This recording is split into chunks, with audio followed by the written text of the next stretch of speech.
አርብ ከሰዓት ሞቶ ቅዳሜ ሌሊት ተነስቶ እንዴት ነው 3 ቀን ሞልቶ በሶስተኛው ቀን ከሙታን ተለይቶ ተነሳ የምንለው?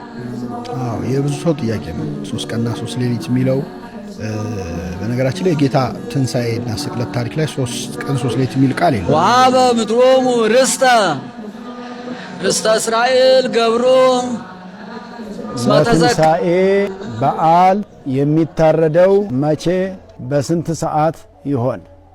የተወደዳችሁና የተከበራችሁ የእግዚአብሔር ቤተሰቦች እንኳን ለብርሃነ ትንሣኤው በሰላም በጤና አደረሰን አደረሳችሁ። ብዙ ጊዜ በ3 ቀን ተነሳ ሲባል አቆጣጠሩ ግራ ያጋባል። አርብ ተሰቅሎ እንዴት እሁድ ማለዳ ይነሳል የሚል ጥያቄ በብዙዎች ዘንድ ይነሳል። ነገር ግን በቤተ ክርስቲያን አቆጣጠር የትንሣኤ ጾም የሚፈታው ከቅዳሴ በኋላ መሆኑን ማወቅ አለብን። በኢትዮጵያ ኦርቶዶክስ ተዋሕዶ ሰዓት እነዚህንና የመሳሰሉ ጉዳዮችን በዝርዝር እንመለከታለን። አሁን ወደ መጀመሪያው ወደምንመለከተው ጉዳይ እንሂድ፣ አብረን እንመልከት። አርብ ከሰዓት ሞቶ ቅዳሜ ሌሊት ተነስቶ እንዴት ነው 3 ቀን ሞልቶ በሶስተኛው ቀን ከሙታን ተለይቶ ተነሳ የምንለው? የብዙ ሰው ጥያቄ ነው። 3 ቀንና 3 ሌሊት የሚለው በነገራችን ላይ ጌታ ትንሣኤና ስቅለት ታሪክ ላይ 3 ቀን 3 ሌሊት የሚል ቃል የለም። ቃሉ ያለው የማቴዎስ ወንጌል ምዕራፍ 12 ላይ ዮናስ በአሳ አንበሪ ሆድ ውስጥ 3 ቀን 3 ሌሊት እንዳደረ የሰው ልጅም በምድር ልብ ውስጥ 3 ቀን 3 ሌሊት ያድር ዘንድ ይገባዋል የሚል ቃል አለ። የዮናስ ታሪክ የክርስቶስ ምሳሌ ስለሆነ በነገራችን የዮናስን ታሪክ ቤተክርስቲያን ቀዳም ስዑር ቀን ነው የምታነበው።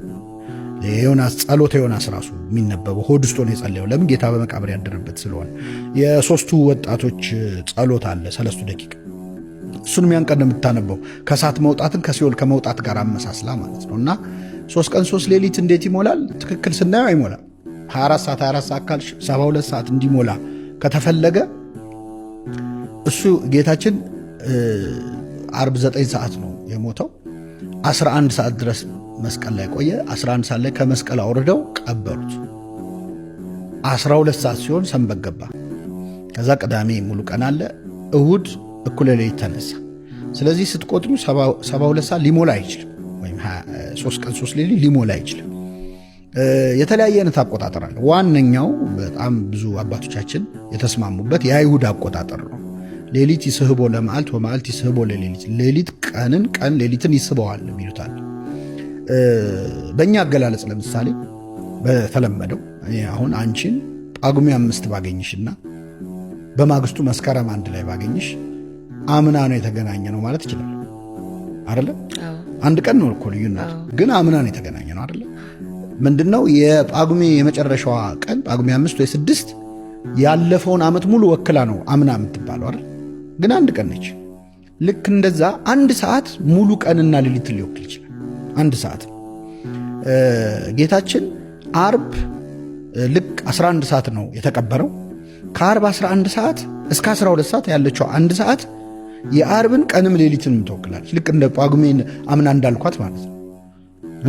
አምና እንዳልኳት ባለፈው ዓመት ተገናኘን እንደሚያሰኘው የመጨረሻዋ አንድ ሰዓት የአርብን ሌሊትም ቀንም ትስባለች። ከዛ ቅዳሜ ሙሉ ነው። እሁድ ከቅዳሜ 12 ሰዓት ጀምሮ እስከ እኩለ ሌሊት ያሉት ሰዓቶች አሉ። እነሱ ደግሞ የእሁድን ሌሊትና ቀን ይስቡታል ማለት ነው። ስለዚህ ሲቆጠር 3 ቀንና 3 ሌሊት በመቃብር ቆየ ይባላል። ሌሎች አሉ የፀሐይ መጨለም ለመቁጠር የሞከሩ አሉ። መሀል ላይ ጌታ 6 ሰዓት ፀሐይ ጨልሞ ስለነበር እሱን ከቀን ቆጥሯል። ግን የዛኔ ጌታ አልሞተም። አንዳንዶች ደግሞ ሐሙስ ዕለት ሐዋርያትን ስጋውና ደሙን አቁርቧቸዋል። ስለዚህ በእነሱ ሆድ ውስጥ መኖርን ከመቃብር ቆጥረው ኮንፈርተብል 3 ቀን 3 ሌሊት አደረ ያሰኛል ይላሉ። ግን ትንሣኤው ከእነሱ ሆድ ስለሆነ ይሄኛው ያስቀድም። ስለዚህ ሌሊት ቀንን ቀን ሌሊትን ይስበዋል በሚለው አተረጓጎም ጌታችን 3 ቀን 3 ሌሊት በመቃብር አድሯል ማለት ነው። ለትንሣኤ በዓል የሚታረደው መቼ በስንት ሰዓት ይሆን? የተወደዳችሁና የተከበራችሁ የእግዚአብሔር ቤተሰቦች እንኳን ለብርሃነ ትንሣኤው በሰላም በጤና አደረሰን አደረሳችሁ። እንግዲህ ይሄ ትልቅ በዓል የጌታችን በዓል ነው። ከዘጠኙ ታላላቅ በዓላት መካከል ይሄ በመሆኑ ብዙ ሰው ይሄን በዓል በመንፈሳዊ ይዘቱ ቤተ ክርስቲያን ላይ ተገኝቶ ካከበረው በኋላ እንደገና በየቤቱ ሁሉም ሰው በዓል ያደርጋል። በጥቅሉ ግን በዋናነት ይሄ በዓል የእንስሳት በዓል ሳይሆን የሰው ልጅ በዓል ነው። የሰው ልጅ ክብር ያገኘበት፣ የሰው ልጅ ከሞት በላይ የሆነበት፣ ክርስቶስ ሞትን ድል አድርጎ ለእኛ ትንሣኤን የሰጠበት፣ ከሞት በላይ እኛ ሕያዋን እንድንሆን በሕይወት እንድንኖር የተደረገበትና ሕይወት ያገኘንበት፣ ትንሣኤ ያገኘንበት፣ ክብር ያገኘንበት በዓል ከመሆኑ የሚበልጥ ነገር የለም። ዋናው መንፈሳዊ ይዘቱና ሃይማኖታዊ ይዘቱ ነው።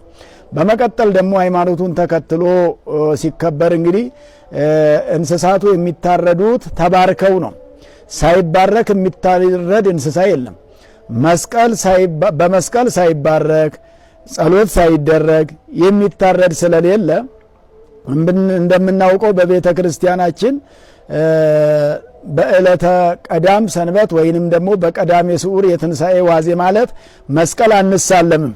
ገና ክርስቶስ ትንሣኤውን አልገለጠም በሚል አስበን ያን ጊዜ እንደነበረው እንደ ዛሬ ሆነን ሳይሆን እንደ ያን ጊዜ እያሰብን ስለሆነ ሕማማቱንም ስናስብ የነበረው እንደ 5500 ዘመን ስለነበረ በስቅለቱም ቀን ገና እንደተሰቀለ ከመስቀል ላይ ወርዶ በአካለ ነፍስ ወደ ሲኦል ወርዶ በአካለ ሥጋ ደግሞ ወደ መቃብር እንደወረደና በከርሰ መቃብር እንዳለ የሚታሰብበት ዕለት ስለሆነ ቀዳም ስዑር ማለት በዚህ ዕለት እርድ አይታረድም። እርድ የሚታረደው በመስቀል መባረክ ከተቻለ በኋላ ነው። የሚባረከው ደግሞ ሌሊት ላይ ወተንስአ እግዚአብሔር በተባለ ጊዜ ነው። ወተንስአ ተብሎ ክርስቶስ ከሙታን ተለይቶ ተነሳ ተብሎ ቤተ ክርስቲያን ላይ ጸሎተ ኪዳን ደርሶ መንፈቀ ሌሊት ላይ ክርስቶስ ተንሥአ 9 ኪዳናት ይደርሱና ክርስቶስ ተንሥአ እሙታን በአብይ ኃይል ወስልጣን አሰሮ ለሰይጣን አግዓዞ ለአዳም ተብሎ ከታወጀ በኋላ ነው ትንሣኤውን የገለጠ ብለን የምናምነውና ስለዚህ እርድም ወተንሥአ ከተባለ በኋላ ነው። የትንሣኤ ጾም የሚፈታው ከቅዳሴ በኋላ መሆኑን ማወቅ አለብን። በኢትዮጵያ ኦርቶዶክስ ተዋሕዶ ስርዓት ቅዳሴው የሚከናወነው ቅዳሜ ምሽት ጀምሮ እሁድ መንፈቀ ሌሊት ከሌሊቱ 6 ሰዓት በኋላ ነው። ስለዚህ እርዱ የሚከናወነው እሁድ ማለዳ ሌሊት 8 ሰዓት ወይም 9 ሰዓት አካባቢ ነው። ጾሙ በይፋ የሚያበቃው በዚህ ሰዓት ስለሆነ በዓሉን በስጋ ለመቀበል ያን ሰዓት እንጠብቃለን። አንዳንዶች ግን ከሌሊቱ 6 ሰዓት በኋላ ትንሣኤ ሆኗል በሚል እርዱን ይጀምራሉ። የታረደልን በግ ኢየሱስ ክርስቶስን በመቀበል እንጂ በሚበሰብሰውና በሚጠፋው መብል ትንሣኤን በዓል እንዳናከብረው። ብዙ ጊዜ በ3 ቀን ተነሳ ሲባል አቆጣጠሩ ግራ ያጋባል። አርብ ተሰቅሎ እንዴት እሁድ ማለዳ ይነሳል የሚል ጥያቄ በብዙዎች ዘንድ ይነሳል። ነገር ግን በቤተ ክርስቲያን አቆጣጠር የዕለቱ ክፍል እንደ ሙሉ ቀን ይቆጠራል። ማለትም አርብ የመጀመሪያ ቀን፣ ቅዳሜ ሁለተኛ ቀንና እሁድ 3ኛ ቀን። ልክ እንደ አይሁዳውያን አቆጣጠር መዓልት ወለሊት ተብሎ ስለሚታሰብ ጌታ በመቃብር ያሳለፋቸው ሰዓታት በዚሁ ስሌት 3 ቀን ተብሎ ይጠራሉ እንጂ የግድ 72 ሰዓት መጠበቅ የለባቸውም። ጨረሻዋች 1 ሰዓት የአርብን ሌሊትም ቀንም ትስባለች። ከዛ ቅዳሜ ሙሉ ነው። እሁድ ከቅዳሜ 12 ሰዓት ጀምሮ እስከ እኩለ ሌሊት ያሉት ሰዓቶች አሉ። እነሱ ደግሞ የእሁድን ሌሊትና ቀን ይስቡታል ማለት ነው። ያም ሚዲያን ሰብስክራይብ ያድርጉ፣ ቤተሰብ ይሁኑ። ሌሎችም ጠቃሚ መረጃዎችን በየጊዜው እናስተላልፋለን። የተዋሕዶ ልጆች ሰብስክራይብ፣ ላይክ በማድረግ ይህንን መረጃ ለማያውቁት ላልደረሳቸው ግራ ለሚጋቡ ሰዎች ላይክ እና ሼር በማድረግ አዳርሱት። እናመሰግናለን።